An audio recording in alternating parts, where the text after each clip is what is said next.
That time I got reincarnated as a slime. Season 4 episode 3 might just be the strongest episode of the season so far, combining rich storytelling, smart pacing, and some of the best animation we've seen from the series in a while. This episode does rush things.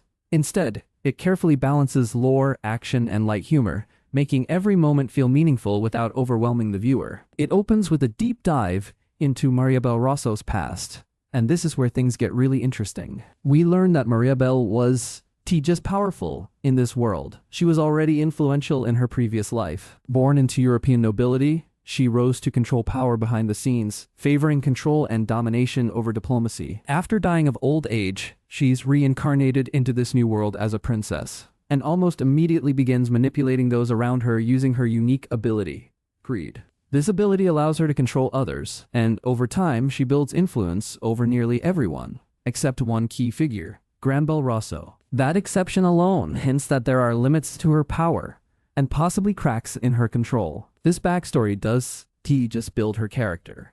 It sets up a major threat. Then the episode shifts tone completely. We jump to Rimuru and his team, Ramirez, Veldora, and Malim, operating in avatar forms inside the dungeon. What follows is a mix of chaos and comedy, as they realize they were not nearly as coordinated as they thought. Instead of rushing into battle, they take a step back. Rimuru turns to Kurobi for upgraded gear, and the team begins training properly, working their way up from the lower dungeon floors. This section is important. It shows growth.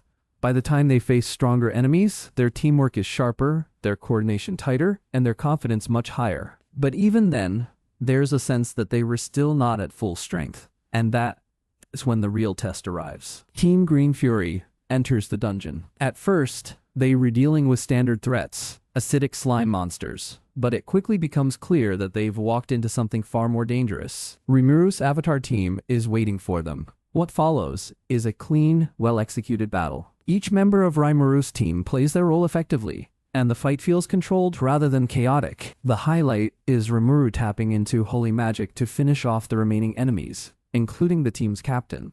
It's a decisive victory, but the celebration does last long, because outside the dungeon, a much bigger game is unfolding. Mariabel and Yuki reveal that this was never just about a single team. Sending in Team Green Fury was part of a larger plan, a setup to test, weaken, and eventually isolate Rimuru. Yuki's strategy is particularly dangerous. He suggests that separating Rimuru from Veldora, his strongest ally, could make him vulnerable. And Mariabel, with her ability to manipulate others, is more than capable of making that happen. This shifts the tone of the episode entirely. What seemed like a contained dungeon battle is now part of a much larger conspiracy. The stakes are no longer local. They're global. And that's what makes this episode stand out. It does just deliver action. It builds momentum. On the animation side, the episode is just as impressive.